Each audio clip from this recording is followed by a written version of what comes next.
Anthony and Alex talk stuff, AA talk stuff, back for another episode. We are now proud to say we are the longest running podcast in syndication. No one's been able to do what we do. We're looking in the mid-20s in episodes right now. The success has been overwhelming. The critical acclaim and praise has been overwhelming, but we're, powering through all that to continue to give you what you need and what you want, which is more AA talk stuff.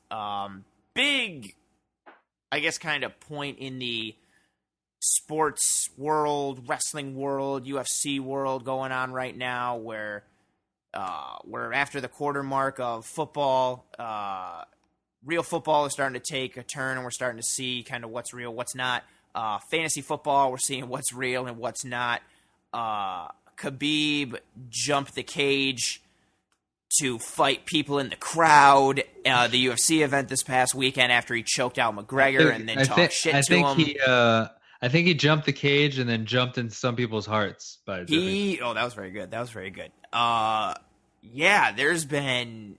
We had Super Showdown has happened. We're leading up to Crown Jewel for WWE.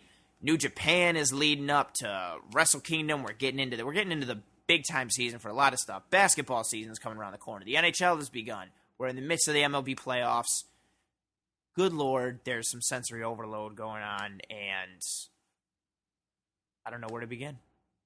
I don't know, man. I guess you have to. I mean, you have to go with UFC because I think I want to give you the kudos for this. You called it. If McGregor didn't get him in the first two rounds, I know a bit about UFC, but Alex is our resident UFC expert and very passionate person, and Alex called it in offline conversations that he and I would have just shooting the shit, and he also called it in our episode. If McGregor didn't get Khabib in the first two, then it would come down to a conditioning and a technique piece, and Khabib would get him, and Khabib got him. He got him in that choke. Oh, and it's so, not only to lose, but to have to tap out and then tap out from a choke. Oh, that's a rough way to go for McGregor, especially after all the shit it's better than being unconscious, so. That's true. But Khabib taps McGregor and then turns into an episode of Monday Night Raw from the Attitude Era. Man.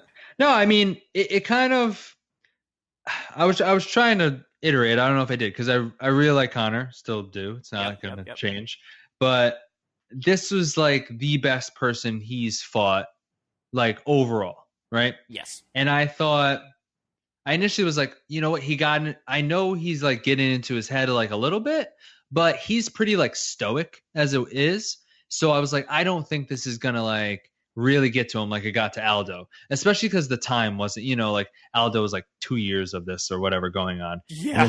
And this was in like a shorter order, even though you had that crazy thing with the bus incident in Brooklyn.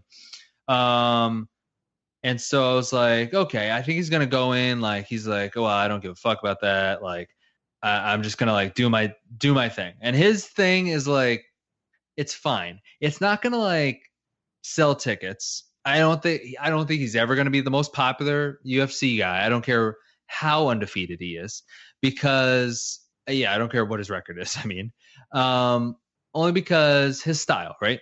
He has a wrestling and grappling style.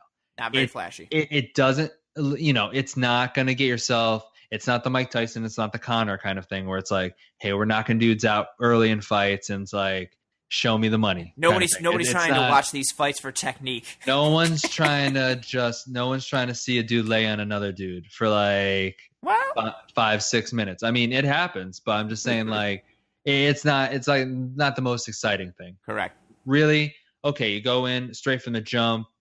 Once Khabib got that ankle pick real early, I was like, this ain't good. I immediately knew, like, okay, so they're not standing up in the first. That is mainly because Khabib's very good on top. It doesn't matter if it was Conor. It could have been anyone else who's, like, really good and, better at jiu-jitsu if they're, or a better grappler or whatever, because that's always been the knock on him. Right. It really could have been a lot of people. It's just Khabib is, like, fierce on top, man. So I was like, okay, now he's just going to do this. And the thing about it is, in the first, Conor did really well. I mean, there was basically, no, he didn't take any damage. I mean, I'm sure Khabib was trying to be heavy on him and like wear him down a little bit, obviously, which he did in the first. But like he took no damage, nothing like that. The only thing is when he first got the ankle pick, there was almost like no, to me, it's not like whatever. I understand the progression thing on bottom as far as like working. But my thing was that the ref for this fight was Herb Dean, who's gonna like who's a famous ref. He does like a ton of the fights, and he is known for letting guys work on bottom, right? So he's gonna let if Khabib has like half guard or just like control the legs and looks like in a better position, he's gonna let him work through his progressions and work to something on top. Where maybe other guys would have stood them up, let's say. I feel like in that first round, during that first progression where Khabib was on top of him, I feel like some other refs might have stood them up. Do you think if Khabib doesn't tap McGregor and it goes to decision, do you think Khabib would have won by decision? Oh, absolutely. It would have been like, yeah, man, because Khabib won 10-9 in the first. He dominated the second. It would probably have been 10-8 in the second. And third would have probably been 10-9. I mean, he didn't lose a round. So where does UFC sit now? They obviously need to get McGregor Khabib 2. Well, you think that, but like also they could just switch and try to do because here's the overlying issue. I think maybe they could switch and just do Diaz McGregor 3 just as like because we can always make that hot and sell that, and it's like a different opponent kind of thing. I know we're coming right off of like the craziest like UFC thing that's ever happened in my eyes. Yes. But Malice at the Palace, UFC version. But there's so many things to like break out from that, because now it's like okay, now there's gonna be like visa issues maybe. Now that's like okay, some dudes on Khabib's team, they're a family, whatever, he rolls like 20 deep, with his like dudes and stuff. It's like I don't know, like I just think like what's gonna come down for this is like Conor, like with the bus incident, and like obviously putting a dolly through a bus is not like a great thing, but like he got a slap on the wrist. Is that because he's Conor? Probably a little bit is that. He can, he can get the best lawyers. He's, he's a celebrity, yada yada. I just think but in trying to narrow it down, it's an isolated thing, really. It's like in a parking garage underground, there's do you think Khabib gets there's like 10 people on the bus, they're all UFC fighters. It's a crazy incident, but it's like lessened. So you think Khabib gets a more severe jump out of the cage and try to fight civilians, and you're in a 10,000 seat arena and it's on pay-per-view, and now you're bringing the Nevada Gaming Commission in, like, and not, because the other incident happened in Brooklyn. So now you're bringing like the biggest sports commission in to the deal to kind of settle matters. I mean, you're bringing like the mayor of Nevada was there. It's just like, Drake was all scared. Like, he's also, I don't know if this like, I don't want to say this like crazy matters or anything, but it's like the fact that he's also like kind of Russian and like, oh, definitely, it's like a foreign feel. That stuff, yeah. Because like I get it, Conor's Irish, but it's like that feels less foreign in this country, than like.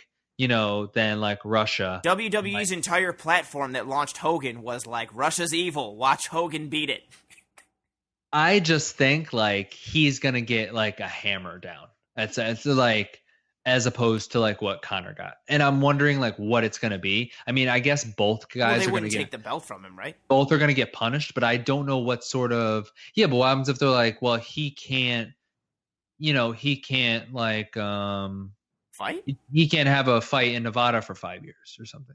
So then what is he? Well then UFC I get it. Screwed. No, they're not screwed. You just have them in different venues. So what I'm thinking is, and then there's going to definitely be some visa issues, I think, coming out of this. And I don't know, like, especially not necessarily Khabib, but with his team, like, can he get everyone in the same pack? How does he come back from this? Like, this is not, I don't know his personality, right? But his personality has always been very stoic, just get the job done. Yes. Kind of Russian, a Drago Yeah, situation. typical. Like, I Blah, show blah, up, blah. I break things, I go This home. is completely like a left turn than normal. How does he recover emotionally coming back from like what this incident was, and what's the fallout for all the court he's gonna have to go through, all the arraignment or whatever he's got to go through before his next match. There's gonna be a lot of stuff. It's Obviously. an interesting. This is a very good character I'm arc. mentally and stuff. I wonder like if he's gonna be like the same guy and it's just like okay, business as usual, because he's really never had to go through something like that. He never had to go through all that media he just did that with McGregor. You know what I'm saying? Yeah, which I'm sure got to him a little bit. He doesn't like talking and stuff really. It's like no, he's Russian. He just wants to show up and break things and go home. So I'm really interested in that. So it leads me to two theories. One, they go left and do Nate McGregor 3 because that's already inherently there as long as McGregor doesn't get suspended or whatever. But that match is inherently there. It doesn't matter if Nate ends up beating. Actually, I just saw that Poirier pulled out of the Nate match, which is like crazy because that match was going to be maybe for a belt, and like now that kind of that makes that card all up in the air. I don't know who's going to face Nate Diaz. Oh, maybe Conor McGregor. Who knows? Who the hell knows? Who the hell knows? But so either that or they go the other way, and what they've been wanting to do for a long time, but they haven't done. It's similar to WWE situation.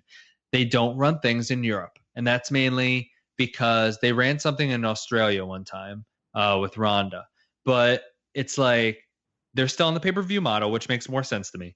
So they're on the pay-per-view model. They want to keep it to the hours. Obviously, that's conducive to making money in the States. So they just haven't done anything in Europe, but they've always been talking, and this is like for 5-6 years now, about doing Croke Park in Ireland. It's a very big stadium in Ireland, and they just haven't gotten it all together. They keep saying they're going to get it together, blah, blah, blah.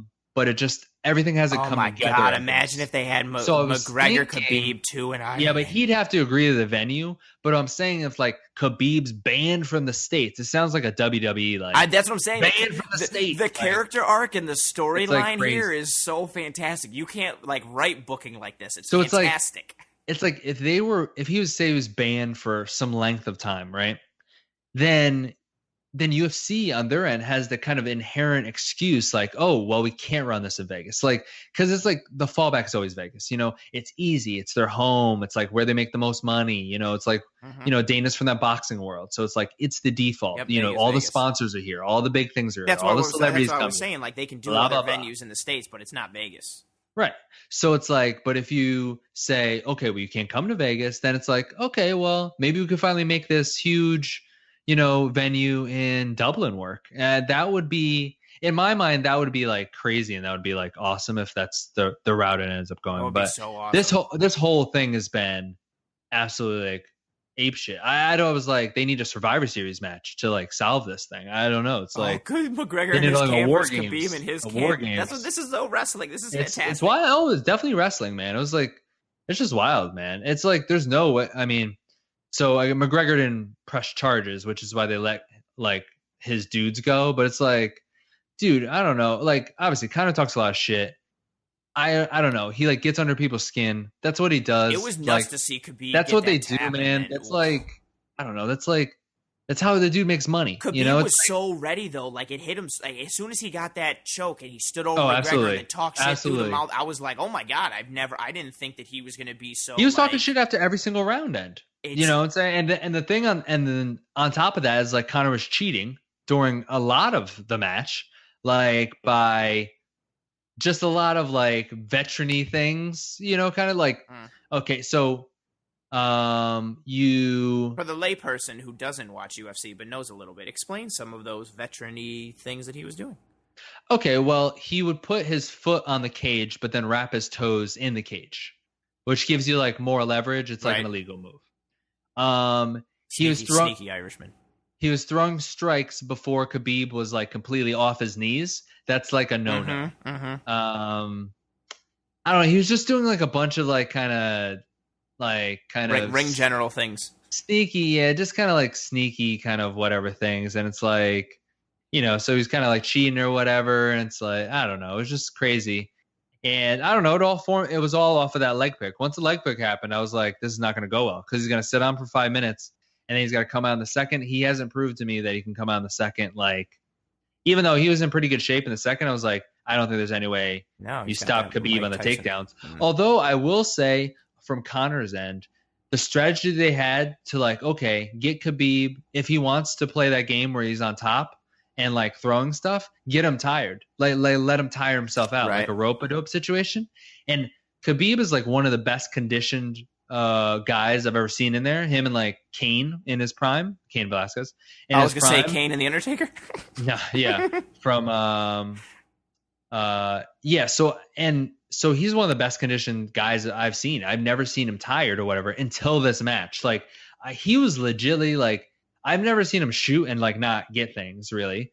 So when he was shooting in the third and not getting stuff and he was like breathing pretty hard, I was like, oh wow, this is like working. It's like that works, but the combines like the amount of effort it took out of Conor, there wasn't a net gain there. So it's like, yeah, sure, you got Khabib tired, but you're dog tired too. So your punches are gonna feel like just little like taps at this point. So yeah, it's like not a workable strategy. It's a workable strategy if you can get him in the second. Like, okay, I'm gonna let him tire himself out maybe in the first, like on top of me or whatever, and then the second I'll come out super fresh and maybe he's a little tired. Yeah, but I don't know. Going back, I would say they might switch up things a little bit, but really, I think the match. If they did a rematch, I think it would play out very similar to how it played out, unless Khabib mentally isn't in the same place. Like I think that's how that match goes. It's just not a good style of match for Conor, unless he can catch him like right away with some punches. Like it's a thing where maybe Khabib gets pissed off enough and just starts standing with him. But even when you saw them just standing up, Khabib tapped him, and that was the first knockdown that Conor's ever had in the cage. Yep. So like, yeah, they made a big deal of that on the broadcast. So it was like, it isn't like he's throwing nothing there. It's just like Conor's hands are very good. It's just like you got to be fooled into doing the stand-up game, just toe-to-toe kind of thing. And I just don't think that would happen. I just don't think that would happen. So I think they should do Nate. I think they should just do Nate and Conor. And it's like, I don't know. Conor always wins. It's like in this situation, he doesn't come off, to me, he doesn't come off the loser. He lost the fight, but like, he's like a sympathetic figure in this because like you saw two dudes jump in the ring and start punching him from behind. It's because he talked he called the dude's camp like terrorists and shit, and then lost his fight.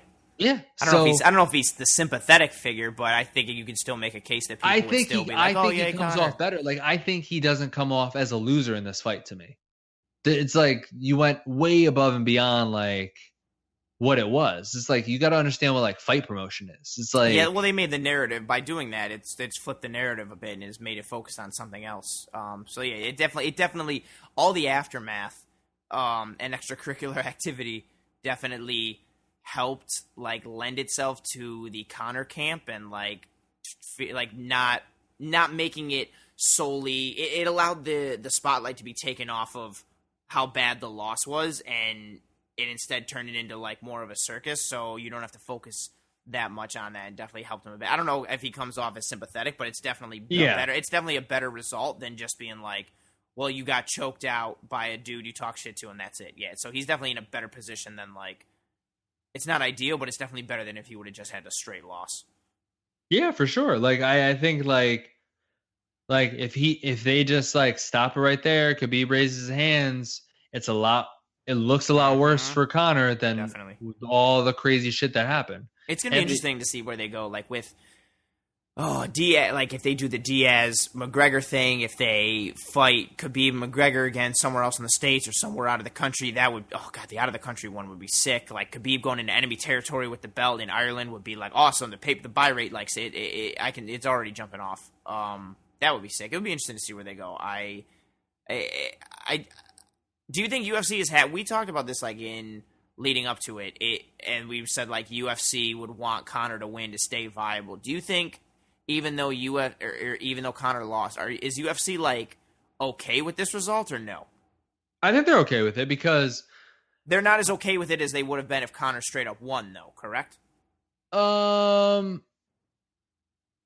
Probably yes, probably, but this scenario created with the UFC, it's like there's no bad publicity. It's like all press is good press. In the NBA, Ron Artest goes and attacks fans. That's like a huge black mark that they try to erase and don't talk about ever. But this is like ends up being like a talking point and a promo, almost like, like a video promo for the rematch. It doesn't become like very true. It really, in my eyes, it wasn't. And Dana, it's like this wasn't bad for them, really. Like I understand there's going to be like a bunch of fines and some legal shakeout and whatever happens, but like everyone was talking about UFC 229 for like 12 straight hours, basically. Yeah, it was like people are still talking about it now. You can't pay for that kind of stuff. Like you can't, like it's just like wild, Yeah, well. Would you? So how's your fantasy team doing? I went. Wait, are you winning? Like, are you winning this league, or what's going on? Yeah, I'm 3-2. Oh, okay. Well, I'm 3-2 as well, but I stepped out of the work league because of that bullshit trade veto crap. So I'm 3-2. I lost this week. Dude, I played my uncle, Graham Gano. He had Graham Gano, so his kicker put up 16. He had the Bills defense who put up 16. I got lucky for a bit, I thought, because he had Isaiah Crowell on the bench who exploded. Yeah. But Kamara didn't hit for me enough. I lost I think I put up like 100 something, and he put up like 121. So I'm 3-2. I gotcha. I'm one of like 5 teams that are 3-2. Everyone else is at 1 or 2 wins. I like the shape that I'm in. Again, my thing with my team, I wanted to get to. I have Aaron Jones and I have Edelman, so I just wanted to get to week 4 and be at least 2-2, and I felt that I was good. And I went into week 4 3-1. So now, I'm rolling down the stretch with Rodgers, who's a top 2 QB, and now that he's like healthier and is going to be healthy, I feel much better. I got Kamara, who's a top 2 running back. I'm rolling out James White, who at worst is like a top 20 running back, and then I'm rolling Mike Evans, who's a top 10 receiver, potentially top 5. Edelman, who's a top 20 receiver every week, and then I got to figure out everything else, whether like my flex guys are like Aaron Jones or Corey Davis or Crabtree on an off week or something like that. But I'm stressed, and you're 3-2. You started out what, 2-0? I started out 2-0, and now I'm 3-2. I'm still 4th though. I lost by 13 points this last week. Ugh. It was like fairly close. I didn't think I was gonna win. I had Crosby, which did not. Oh my god!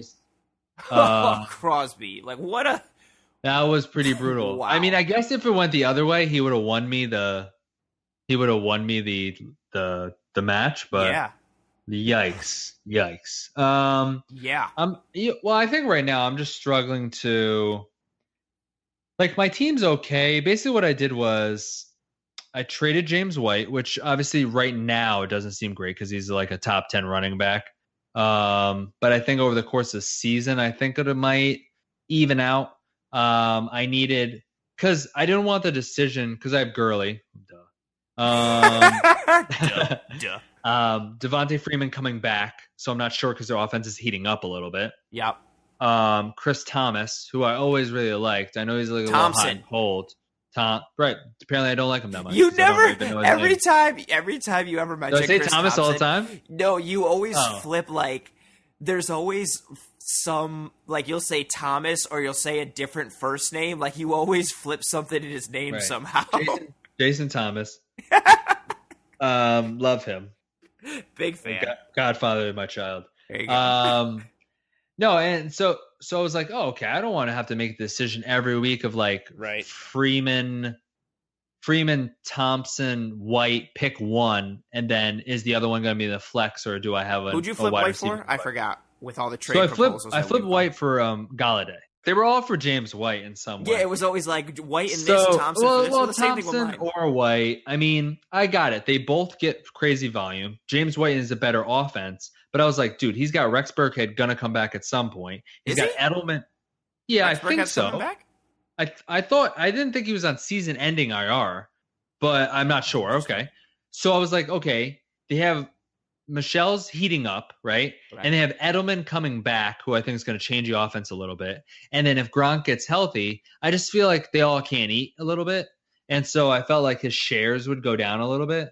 So you needed a receiver. And he was already my flex. It isn't like he was like my second running back. I mean, although I guess this week he would be my second running back. It's just like he was my flex. So, and I desperately need receivers. So I flipped him for a low end, middle end 2, like a low end 2, I guess, in Galladay, which I was like happy about. And then I picked up, I was lucky I had waiver 1. Well, you did, and you also did your due diligence. Like we had worked out a whole bunch of proposals, sent a bunch of offers in a bunch of different directions. Like you definitely kicked the tires. I send things out every day, basically. So it's not, Well, you definitely kicked the tires. I think all the tire kicking you did, and then to come away with Galladay, I think was pretty successful. No, I thought it was good, and I thought the guy was like he wanted White kind of thing, so I knew I could get him. So it just ended up working out. So that's great. He's my number 2. Now he's on a bye this week, so I'm probably gonna lose. But so now I'm sitting okay at running back. Like that's my like assets, as long as like Freeman ends up holding up his end of the bargain a little bit, which can be shaky. Right, and now I need Evan Ingram to come back into the fold because he's supposed to play this week. He's supposed to be full go. Correct. So I'm hoping I see a little bit something from him. The one thing I did do was that I picked up McCoy because some guy dropped him. I can't believe that I happen to be waiver 1 because I don't do waivers for the most part. Oh yeah, you do the rolling waivers in that league like I do, right? Right. Cool. So I just wait. I should have used it for Conor, to be honest, in the first week or whatever it was. But McGregor. Right. And so then I flipped McCoy because the guy asked me. And I got not great, but what I think is better in Lamar Miller. So straight up RB for RB trade. Yeah. So now I'm sitting with Lamar Miller, and I want to get rid of him. Only problem is he's injured, and he hasn't had a good game in 2 games. So I kind of just need Thompson or Miller to have a good game to be like a viable trade threat. Again, because I'm still trying to get another wide receiver. I'd like to have like 3 receivers in the top kind of 20 deal or top 25 if I can, because my receivers are still pretty hit or miss. So. Yeah, that's what I've been aiming for. I think that's what I'm at now. I'm rolling Evans, Edelman, and then Corey Davis is going to flirt between like 25 and 30 every week. I hate Corey Davis so much. He is the pick this year that's like I want to just straight drop him because I know he's a headache basically. Having him is like having no one almost because it's like, well, it depends on where you'll bench him and he'll score 30. And then you'll start him and he'll score 6. And it's just like I would rather not want him, but the problem is no one else wants him either. Well, I really hate it's a tough spot with dudes like that. It depends on where you're rolling him as. If you're rolling him as your like wide receiver 3 or 4 or like a flex. He's wide receiver 3. If you're rolling him in as like a flex substitute, if he's your flex substitute on a bye week or like I'm never going to start him. Has a good matchup, he's still the number 1 receiver and is going to get a bunch of target share. And that offense, I still think the Titans are still, now that their line is healthier. I mean, I think Luan got hurt against the Bills and missed the rest of the game. But as Mariota is healthy and as the line starts to come back, their offensive line is one of the best lines in the league. Like, I don't trust that it. offense is going to look different. No, I'm not trusting Corey. I'm not trusting him to be like your wide receiver 2. But no one in that offense is going to do anything. If you're in a position where Corey Davis is your 3 or like a bye week's flex or like a matchup starter, I think you're in good shape. I think you're in good shape. Who's your wide receiver 1? Oh, Keenan Allen, right? Keenan Allen, which is a low-end wide receiver 1. And so it's like Galladay is like a low-end wide receiver 2. It's like I really need a strong 2, and the problem is I missed out on I guess Tyler Boyd. I missed out on trying, and it's basically like I need to try and get Edelman in a way. I'm Because full board on the Patriots fantasy going forward. I think I'm full bore on their offense. I think know Gronk, it's there. It's just Gronk, their number one passing option is Gronk. Their number two passing option is like almost tied between James White and Edelman. And then, so if you have Gronk, Edelman, well, do I give up Thompson for Edelman? Analytics says no, but I what are say you, yeah. Gurley, Freeman, and what's your other running back? Lamar Miller. Yeah, I would give up So Thompson. all starters. I would give up Thompson for Edelman. I would give up Thompson for Edelman. I would give up Lamar or try to give Lamar Miller. I know I'm trying to get Lamar Miller, but I think Thompson What is about more. Lamar Miller and Galladay for Edelman?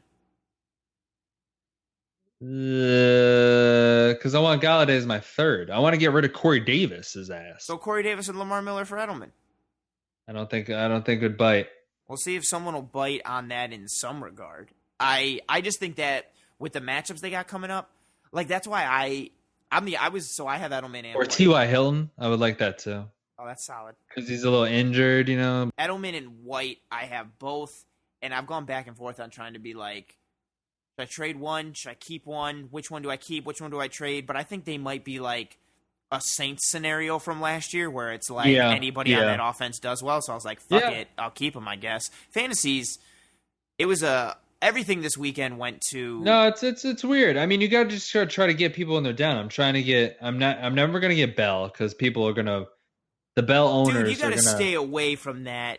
No, I like it because No, you don't know what he's going to look like when he comes back. It doesn't matter because the thing is when you know you have a decent record and the theory is this. It's like, okay, I'm 3-2, but I already know I'm going to make the playoffs. Like it's not like I'm 1-4, like where I'm just like fighting at the playoffs. And in that scenario, there's no way I could get Bell, but it's like, I can get Bell and wait because I am concentrating on December and January. Because I know that I just know with the squad I have now, even if I traded people, I would still be in the playoffs. And then if I had Gurley and Bell was high, it's like a calculated risk or whatever. I mean, I get it, but it's like if I had Gurley and Bell, I mean, that's like. And like Freeman, I guess, as my like flex, that'd be hard to overcome. That's true. I just think it's just a long-term thing. It's a playoff move. No, it is a playoff move, but I don't know if you know what. I love that it's scary. That's the only way you're going to get him. Again, that's why I'm sitting on Aaron Jones because I'm like 3 weeks from now, I think Aaron Jones is going to be a stud, or at least going to be like a top 15, I would like to get Aaron Jones play. As well. Yes, but I would like to get Aaron Jones. I think as well. the Bell one is too murky. Just like in the real like NFL, which we're going to get to, you don't know what he's going to like. What if he does the James? You and I talked about it way before James Harrison said it. What if Le'Veon Bell does the whole like I'm going to practice and then I'm like, oh, I have a headache. I'm not playing today. Or like he's in the second quarter and is like, oh, my hand hurts. I'm not going back. Yeah, I get it. That's the risk you're taking. Well, it depends on what you give up. If you can buy low, but he hasn't indicated that at all. His whole team has said he's doing this as a stand against the way everything's, as a stand basically against how players are treated and how the league is ran. Dudes are treated and injuries are taken and like, they see in the NBA people can pressure their way into a place and then they can't do that in the NFL, blah, blah. So it's half stand. And then everything else I've heard is like, he's going to come back and give like crazy effort, for these 8 games. Cause it's only 8 games really. It's like he would be on like, another level because it's not a full season. I mean, that's what he thinks. I don't know if you're just going to pull a hammy right away, but it's like it's funny because I thought of it's not like I don't mind it because can I buy low on? If you can buy low enough on him, I feel like take the flyer, take the risk. But if you have to give up real, I want to buy low on Dalvin Cook, but I'm going to try and buy low on Dalvin Cook. But I feel like too many people are going to think that people are going to buy low on Dalvin. I think the Dalvin Cook owners are going to realize people are trying to buy low on him. You're gonna have to hope you're in a situation Maybe. where like that guy with McCoy, who's like, fuck it, I just want to get rid of him and trade you for like whatever. Yes. But yeah, Yeah, that was my thing. I almost got Mixon. I should have done that. I know that was close. It was close. And then Sony Michel. Now everyone probably wants to go after him. Fantasy's a bitch. Real I football's a like bitch. Yeldon because everyone else thinks he has no value if Fournette's there. But I'm like, tell me a stretch where Fournette has played 6 games. I don't like So that it's like- though. There's definitely the health factor, but I don't like that. I don't like that they signed Jamal Charles. I know it's not crazy, but It's not crazy to me no, it's not. But I just found it a little they're like, because they're like run focused is the thing. It's like they look like shit on Sunday. it's like I get the Minnesota thing with like Cook. It's like they could just sometimes they just like are weird and start throwing too much. And it's like they don't get back to like what made them good, which is just like running and then setting that up. But it's like the Jaguars, they know their identity, I guess. It's like and it's don't let Blake lose the game. So like they stay on that run. It doesn't even matter. I know he ends up with like stupid lines like 16 carries and 40 yards, but it's like but he gets he gets receptions. He you gets know they're yards, going he to gets give him touchies. the ball. Is the thing. Well, that's the whole thing from a running back perspective in fantasy that we talked about for a while was like having a dude that's going to get the volume. Like that's almost all you want. And give me on a.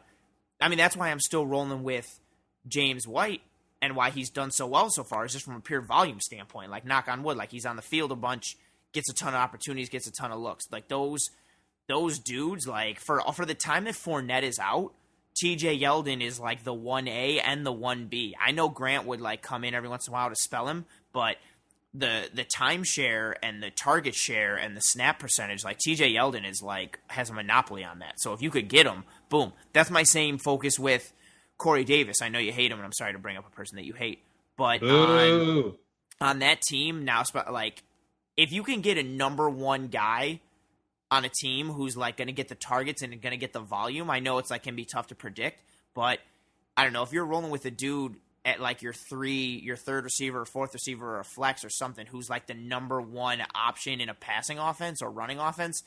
Granted, each offense is going to be different, but you're in like decent enough shape. I think Yeldon's been undervalued. I think and Fournette misses this week anyway. Maybe he comes back next week, but the Jags look like crap. I mean, none of it really matters because the Bills are winning the Super Bowl. But there was a lot of, oh man, I didn't think the Packers were going to lose. I didn't think Philly would lose, and now the Ajayi situation is interesting from a fantasy and from a real football perspective. The NFC East has turned into it's a 3-way tie for first with everybody at 2 and 3, right? The Redskins, the Eagles. Yeah. Well, no, the Skins had a bye, so I think they're like 2 and 2 or something. So it's like the Skins, the Eagles, and the Cowboys are all tied for first. The Cowboys should have won Sunday against the Texans, but they screwed that up. Jason Garrett might get fired. Like, there's been... Thank God. Get his clapping ass out of there. What's your biggest surprise so far of this NFL season? The Bengals? You know what's funny is like... Dark horse. The Bengals are not really surprising because all I heard... You said they were going to suck. No, I don't think they can like win playoff games and stuff. Oh, definitely. But I didn't have them on the same level as like the Raiders and Bucks. Like the Bucks surprised me the most, I guess, out of the jump. Because I really thought the Raiders and Bucks would be the worst teams this season. And maybe the Colts, only if luck wasn't luck. The Colts have had some tough. I know they're like 1-4 they're good now, but they've had some good. tough losses. No, they're good. I mean, yeah, they're good. See, Texans won. It's like like fluky, they get some wins. Fluky victory. No, it's like weirdly sometimes like their offense is like good, but their defense isn't good. I don't know. It's They're like they just haven't put it together. Team. I actually think it's a Bill O'Brien situation where like he might be on that hot seat. I was just about to say, I think it might be him. If I was like, aren't we the same year? I know they've had injuries. Aren't we in the same spot every year with the Texans, where it's like this part of the team is good, but this part of the team is bad? I really think like if they had I guess it's hard to do that mid-year because you just kind of like, okay, your foundation for like all the things kind of like go away. But it's like if they had a different head coach, I would think they'd be much better. I don't know. I'm always super torn because they just have the natural talent there. You know, it's kind of like It's kind of like the Giants a little bit. It's like you can see it. I mean, not Eli, but you can see the rest of it, and it's like, who can put this together? I don't think the Giants have a crazy amount of talent.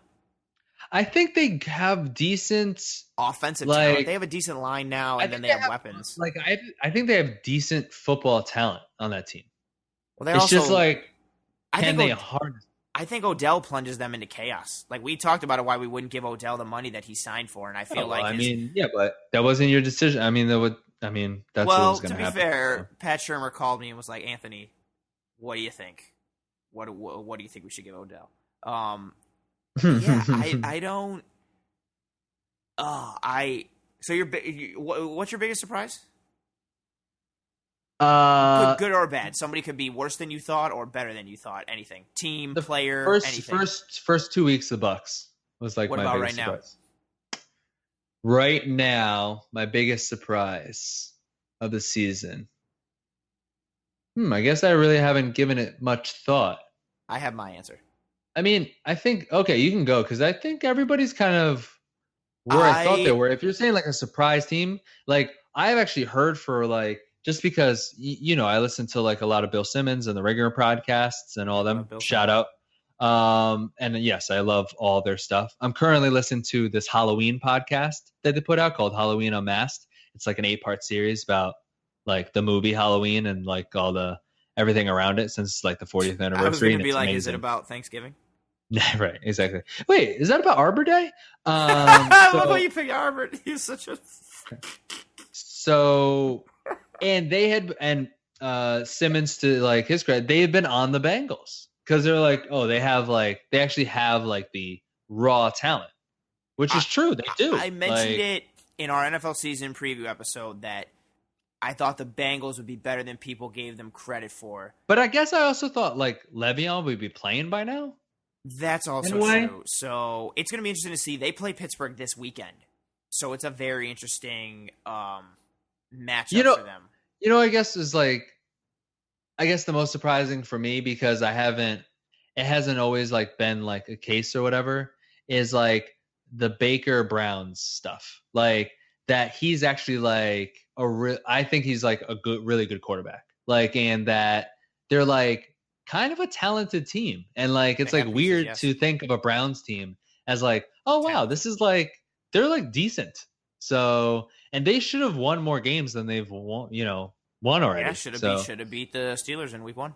Definitely should have beat the Steelers. And it's like, could have beat the Saints. It's funny. I don't know. It's funny because you have Hugh Jackson, who's just like an idiot. It's crazy. It's like you're fighting against them.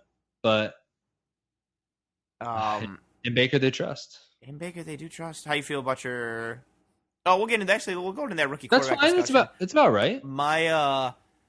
My biggest surprise, I kind of shit on him. Not shit on him. I thought he was good. I'm very surprised at how well the Chiefs have done. I think they're going to get better. Because Mahomes. Yeah, you didn't like Mahomes. Yes, I didn't get all the hype. I got it. I thought he was good. Woo! But he's looked very good so far. I think their defense will get a bit better. This is the Chiefs thing, though, right? Isn't it? Like the Chiefs. I don't want to. Sorry. One time it was you. You start out 5-0. It's been the Chiefs a few times. It's been the Titans a couple times. Oh well, I mean, they weren't. Start out house on fire, and it's just like, okay, I want to see where this goes. So I'm still a little cautious. I still want to know what happens come playoff time. They play New England this week, so that's going to be very interesting. Their offensive ability is like absurd, though. I just didn't think that their offensive speed is as they did. Amazing, so fast. Everyone is so quick. It's and can crazy. Run and can move, and Andy Reid has them gelling on offense. They'll get better defensively once Eric Berry comes back. Give me the Chiefs versus the Rams, baby. You want to see their baby? No, I don't want to see their baby. Although, is it like, I don't know. Cool, is it baby. Like a Kareem Hunt, Todd Gurley baby? I would see that. Yeah, I mean, that may be. Where do you sit on the? Where do you sit on all the rookie quarterbacks? How you feel about Darnold? That game's in like a week, too. What game? Chiefs Rams.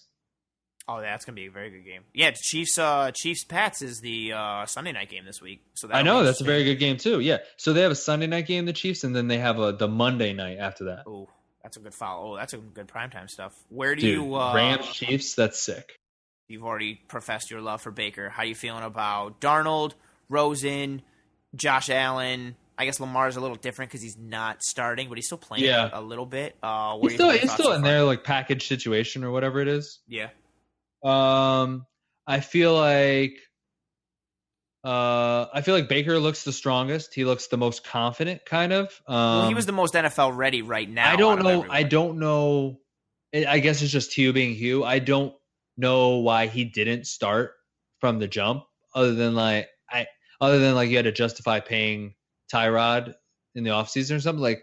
Like he clearly could have just started week 1.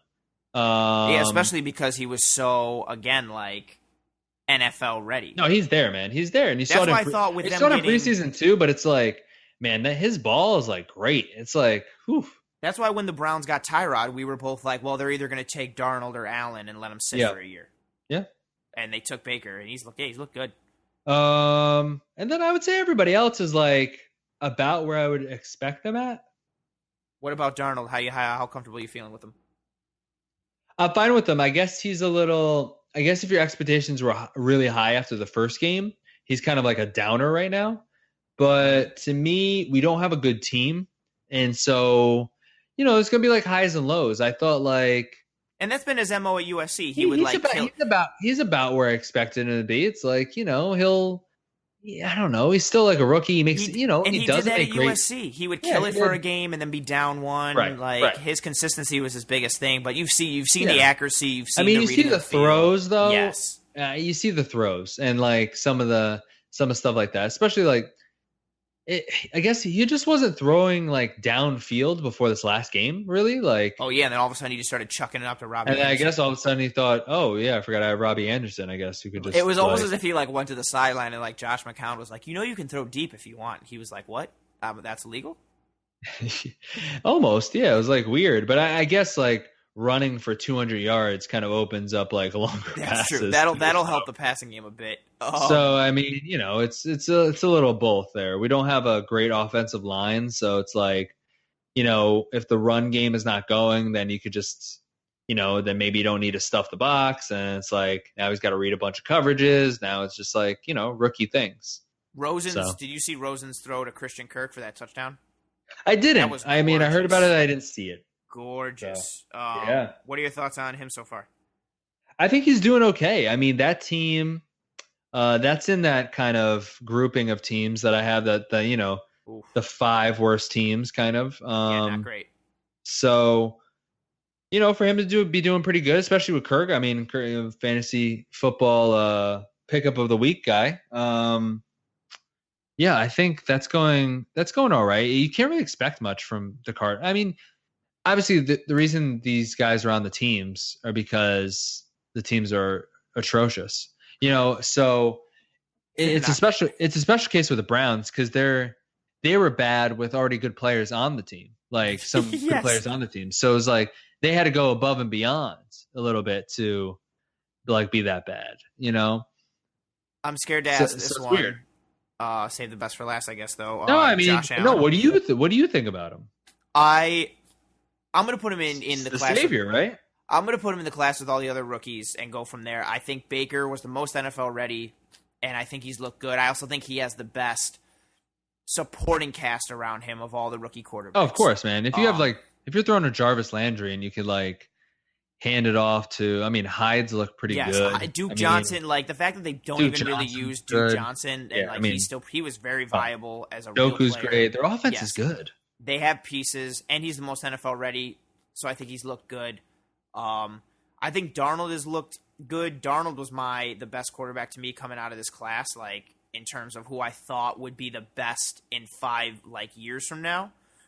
And I think he's looked good. Again, he's done stuff that he did at USC, but I thought he looked good. I thought a bunch of his throws this past Sunday were super impressive. Yeah. I think he needs a solid run game for him to be effective.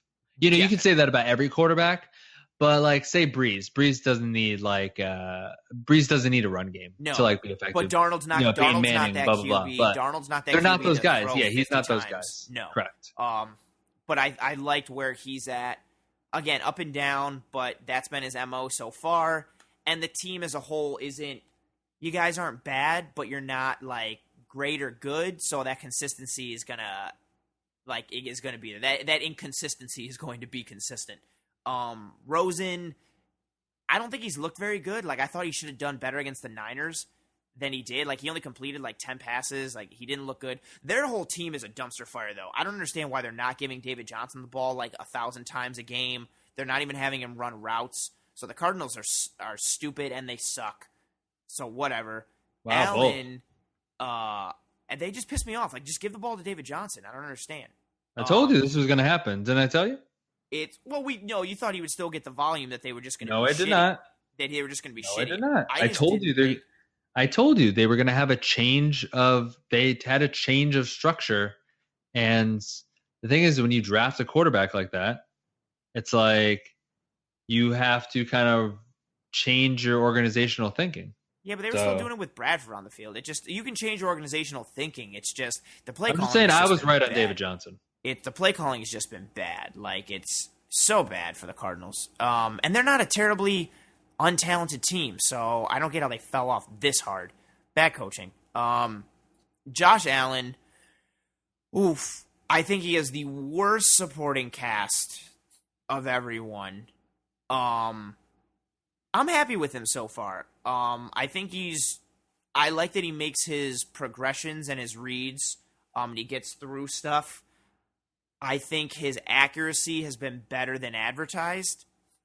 His athleticism has been better than advertised. And again, we're looking for the mold on, like, the ceiling for Allen is like, again, he was the dude with the biggest ceiling out of all the quarterbacks, but he also had the lowest floor. He was either going to be out of the league in 2 years, or he was going to be like a more mobile Ben Roethlisberger, which is what people were looking at him at. And I'll take that all day if we can get to that ceiling. But I thought he's been good. Kelvin Benjamin's looked like absolute shit, and our line isn't good whatsoever. And I think he's looked good considering what he's had so far. I'm really impressed with his running ability. But I'm mainly just looking for him to, like, how's his accuracy and how are his reads? And he's been good enough so far that I feel I'm not, like, at the point where I'm like, yo, he's going to be great next year or the year after. He's going to be solid. But I definitely think he's on track right now to, at worst, be an above average. I think right now his floor has moved up, and his floor is now an above average starting quarterback, in my opinion. I don't know if he can hit that ceiling still that people think he can, but some of his intangibles are pretty sweet. But I don't know. What do you think on him? I know you think that I'm biased, or you just like to give me shit that I'm biased, but what are your thoughts on him? I mean, it's like a work in progress. I don't know. It's hard to tell. I mean, I don't know. It's the kind of guy that I need. Like, I just think he needs like seasoning. I just think he needs games, because coming from coming from like a program like that, I guess I just need to maybe, he just needs just more games, just more time. I don't know if he's had like, the level of comp is always like one of those knocks on him and stuff like that. So 100%. I just like, I just need to see more, I guess. I mean, he's going to have tons of opportunities because he's not facing good teams in the Dolphins and the Jets or whatever. So it's like, what do you think of him in what you have seen from him so far? Do you think he's worse than you thought he was going to be, better than you thought, or he's just kind of like whatever? He's just kind of like whatever to me. I did not like him. I don't like, I don't know. I don't like taking like projects. This Hackenberg thing, but like that was like a way where it's like, I don't know. I don't like, with that kind of stuff, I just want a little bit more of maybe like, if you're going to take a guy so high, you kind of want more like a finished product, but maybe there isn't, 9 finished products every year. So it's like, you got to take what you see kind of thing. And it's like, it's risk reward. Same thing with Baker, right? It was like risk reward. I mean, he is obviously at a top flight program and like, is a walk on. He has got all these conference that plays no defense. Right. That's true. But it's like, you saw it from him. Right. And then it's like, oh, but then you start comparing him to like, Johnny, cause he's like a little brash and blah, blah, blah. But it's like, some people take that, some people use that. People use that different ways. It's like Manziel used that and it kind of like deteriorated his life. Like, he fell apart. Baker uses that as like motivation and it's like he still has like the football backing behind it. It's just like he still has all of his like, tries to like, I'm sure he's like trying to like, dot the I's, cross the T's kind of situation. So, and just get better, and it's like, you clearly see like he's crazy, like talented. So I just want to see if it like builds. And it's also true he's got like the best cast around him. So like that helps too. That always helps. That's why Zeke I thought was so good. Because it's like, Oh yeah, dude, that you're running, friggin' line. dude, the line, it's like, of course, it's like, you're going to look like amazing your first year because of that, I'm interested to So. see where it all goes. I think with all the records and everything that's being set this year and the stats they keep throwing out with how many passing touchdowns, how many like this, all the offensive numbers are up. So I think we're at a point now where it's almost, no, not even almost. I think it's the easiest it's ever been to be a successful offensive player in the NFL. So I think that lends itself to these QBs, but I think what we've seen so far, this class has the potential. Everybody kept comparing it to like the 83 class that had Elway and Marino and Kelly and Todd Blackledge, if I'm correct. Yep. So everybody always Penn State. Yep, Penn State, just like Hackenberg. Everybody loved to make that comparison. I think we're on a decent track for it. I think Baker's doing his thing. I think Darnold is legit. I think Lamar Jackson's going to be, well, you and I we're both like ridiculously high on Lamar Jackson, so we may be biased on that. But I think Lamar Jackson's going to be. No, I mean, I think once he gets his shot, like whoever, if it's Flacco or whatever, they're not getting back in. No, I think he'll do some impressive things. Rosen, I thought he had the lowest ceiling of everyone, and he hasn't. I thought Rosen and Baker were hands down the two most NFL ready right now, and I guess Rosen's looked decent, but not really like impressive. So I'm the lowest on him of everyone right now. Then Allen, we'll see. I still think he's got project stuff to do, but I like what I've seen from him. But I definitely think the class as a whole right now is on a good trajectory. I'm not going to say it's going to be like the 83 class because that was historic in terms of production and efficiency and legacy, but I think it's definitely like a good. The class is on track to do well for what they were drafted at. Yeah, for sure. I don't think, it's going to be hard. You got to look back on this and like afterwards. I mean, I'm sure after the season, everyone's going to be really high in Baker, just like everyone was really high in Deshaun Watson. But it's like sometimes you take a step back in your second season, like most people are seeing like with Watson, it's like unsustainable. It's like, or, some people kind of like, oh, step up a little bit. Like you saw, Goff. Like I think he's much better than I thought he was at the start of the season. I thought he was like, the downfall of that team, if there was one or whatever. That's probably still true just because of how good the team is. But like, he's really good. Like in that system, like he knows his checks. Like McVay kind of has created a system for him that's like really easy, I think, to like manage. And like, he knows where the ball should go. He knows what his options are. Like, it's kind of like a McVay thing more than anything. It's like, but it's definitely working. Yeah, they're putting together a bit. I know you don't like Jared Goff. I really don't either. I don't know why. I feel like I should because he puts up good numbers, but there's just something missing. I was just confused. Like he's just kind of a little ho-hum to me. I know he just put up the numbers, but like I really didn't like his performance in the playoff game. And I thought they would show up more because they were kind of like you don't want to face the Rams, that kind of team going in. Like, do you think you could replace him with? How many quarterbacks could you replace? I think it's a Jared? McVay thing. That's what I was going to say. So that's what I'm alluding to and getting to. Like, how many of the quarterbacks in the league? We don't have to actually answer. I guess it's rhetorical, but like, how many quarterbacks in the league could you replace Jared Goff with and still have this level of success with the Rams? And I think it's a pretty decent amount of quarterbacks. Yeah, there's some. I definitely think there's some. Like if they had the same base, like 3 years in the same offense or whatever it was, like. Yeah, I don't think he's doing anything that like puts him off the charts. That's like, well, if you took Goff away, I don't think the offense if it leads to like the backup, that's a different thing. But if like you replace Goff with like another quarterback, given the same set of circumstances, Then what's it? I mean, the extreme example, then with the Belichick Brady thing, then where's like the line? I guess because it's like You saw when Brady I've went drawn out the and line. Matt Castle had a good season. That's what I was going to say. I've drawn the line. I think it's Belichick. I think Brady obviously has definitely done like a lot of good things, but Belichick went friggin' 11-5 with Matt Castle. He did his thing with Jimmy Garoppolo. He even did his thing a decent amount with Jacoby Brissett. Like, and maybe those dudes are actually really talented, but like I would take at the end of the day, but that's also my thing, and you're kind of the same way too. Like, we're system guys. I would rather build a system and then find me guys to fit the system. If you get somebody who's amazing for that system, awesome. But set the system up for me first and foremost, and I'll go from there. And I think I take the system guys. I take Belichick and his system. I would take McVay and his system. And I think you could take a decent amount of QBs and replace Jared Goff with one of those QBs. Again, given the same set of circumstances, like 3 years in the system or 2 years in the system, same cast, so same supporting cast and surrounding crew. I think you could get pretty similar results from. Yeah, maybe. I mean, you say that, but it's. I mean, it's hard. But I think he's doing what he needs to do in that system, and he's better than like. It's not like a Bortles situation at this point where it's like, hey, we just need to survive this guy. If you put Bortles in the Rams' offense, are they doing as good? No, I just think he. Ooh, I like that you had to think about it, though. I thought you were going to shut that down immediately. No, I think of it more like that he's like Alex Smith. Like. Bortles is Alex Smith?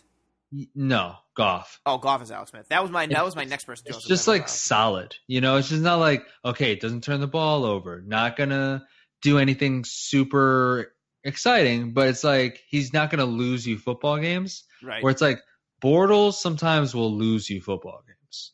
So yeah, that's true. Well, it's been an interesting part of the season so far. The slate of games that are coming up. Great. We're 5 weeks through. People are starting to show their true colors a bit. I know everybody kind of peaks mid-October, beginning of November, and then like the run really starts. It'll be interesting to see where we take. We're definitely going to be talking about it over the next couple weeks with.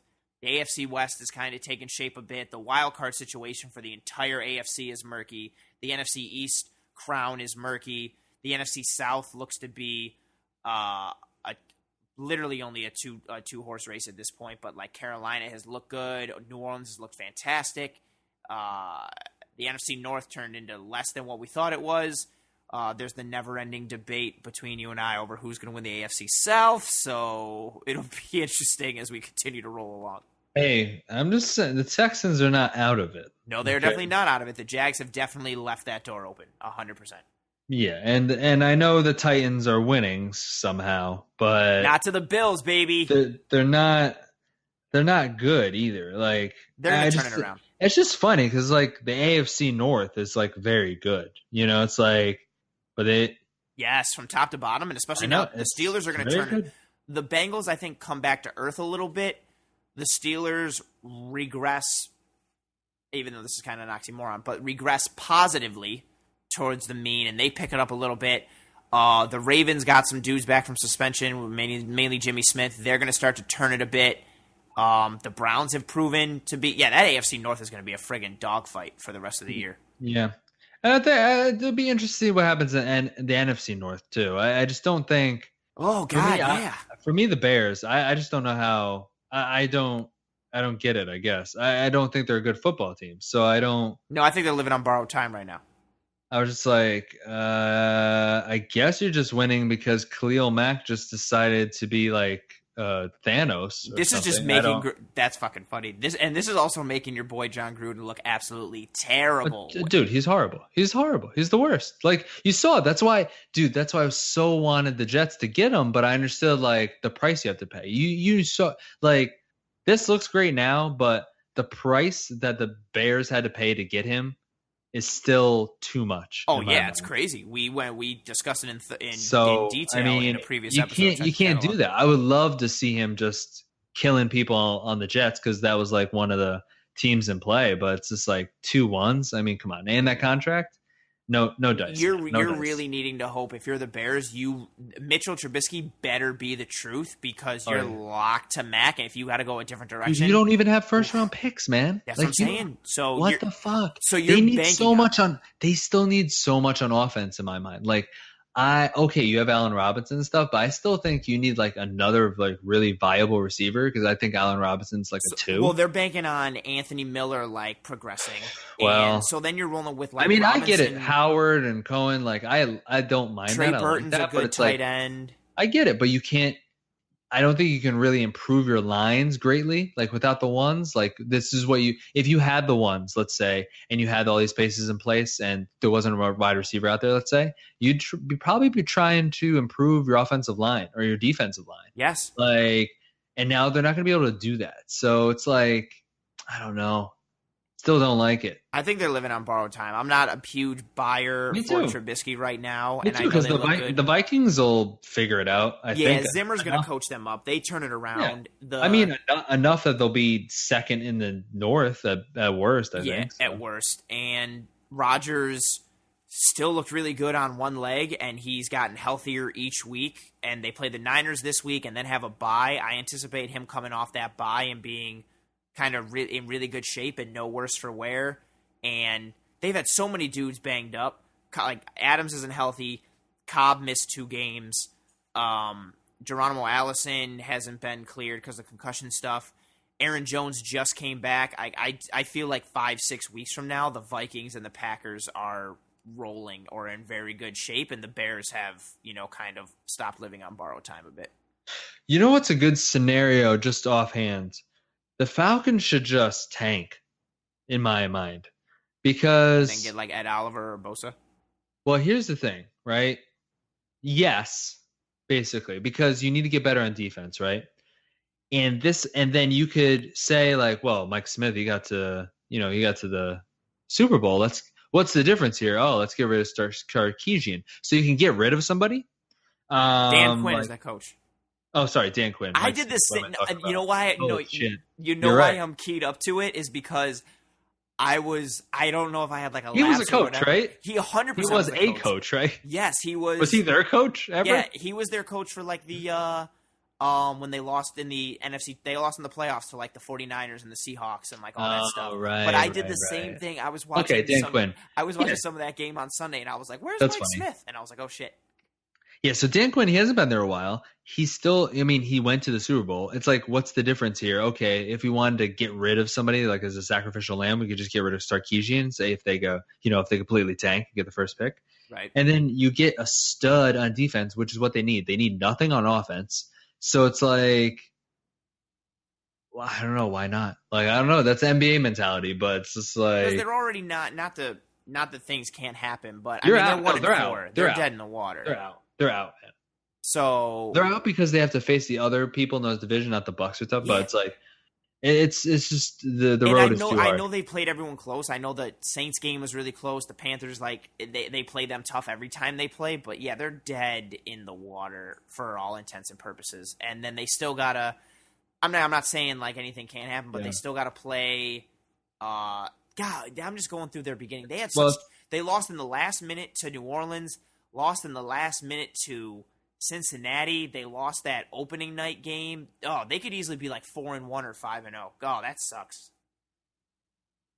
But yeah, tank. Why not? Ed Oliver's revolutionary. To me, yes. The Falcons, the Steelers. If Ben has come back another year, the Steelers and the 49ers could all do this. Oh my God! If the 49ers tank and get like Bosa or Oliver, dude. I know. Garoppolo comes back. Their offense is fine. I know. That was my situation with, like for whoever was going to take Saquon, I thought the Giants should have taken a quarterback. And I know Saquon is like, me too. Yep, we both were in agreement there. I thought that the Giants should have taken a quarterback, and someone else in that top 10 would have ended up getting Saquon. Like that's a role that you give to that type of pick is one that someone makes when like, our quarterback got hurt and like, again, like if the Niners were in this draft this past year, like up that high, or if Saquon fell to them in that draft, like that would have been the year. It would have been like, oh, we already got our quarterback. We're going to be good in the future. We're only in the top 10 or top 5 because insert excuse here. Boom, let's draft this guy and we're sick. That could totally be the Niners. Oh my God, those are all great. The Niners, the Falcons. I don't think the Steelers are going to end up being bad enough to finish that high. Yeah, me either. But you know what? They could, you know, those guys. I think those two could definitely get. I guess not lucky. I mean, in the Garoppolo situation, it's like, you know, I don't know, because they, not that they haven't taken like a super major like step back. Like they still have been kind of Yeah, like they've the been same team. viable. So, we'll see. I mean, I just think like, you But know, no, if okay, you, you lose your franchise quarterback to an ACL injury. It's like, you know, then dude, let's get a pick at it. Let's get a pick out of if this. they're top 5 next year or top 3 or whatever, and they come away with like Bosa or Oliver or one of the linemen from Clemson, like, or if they decide that McKinnon is fucked and they want to get like Bryce Love, I don't know. They're going to have an elite player, blue chip player available there for them if they draft that early, and that's an instant upgrade because they would be like one of the bottom teams in the NFL, but they're not really one of the bottom teams in the NFL. Right, and then they're going to have a good schedule. And we love talking about that. It's all about the matchups. Sure. When you get to face the Bills or the Jets all the time, hey, Stop good, doing good, good for you. I guess. Yeah. So I don't know. We'll see. It's been interesting quarter. You know, a little bit more than a quarter of the way through, and it's like, I don't know. We'll see where it goes. I'm always kept. You know, and not that I disregard like September in general, but it's like, you know, it always takes the Steelers a while to get going. Everyone knows that. Yeah, it's we've like seen this narrative everyone freaks out about the Pats, and they always come around. So same narrative every year. Yeah, same narrative every year. So, you know, there's always a team that starts out 5-0. The Chiefs last year are the Chiefs this year. So it's just like, you know, well, let's see what happens. It's not like they're not going to make the playoffs, but it's just like I want to see want to see how everything goes down. But it's going to be fun to watch. I'm sure we'll be talking about it a lot more. All right, thanks for listening to this episode. If you like what you heard, please leave us a review on iTunes. The link is in the show notes. Also, if you could follow us at AA Talk Stuff on Instagram, on Twitter, on Facebook, the link is also in the show notes. And we will see you next week.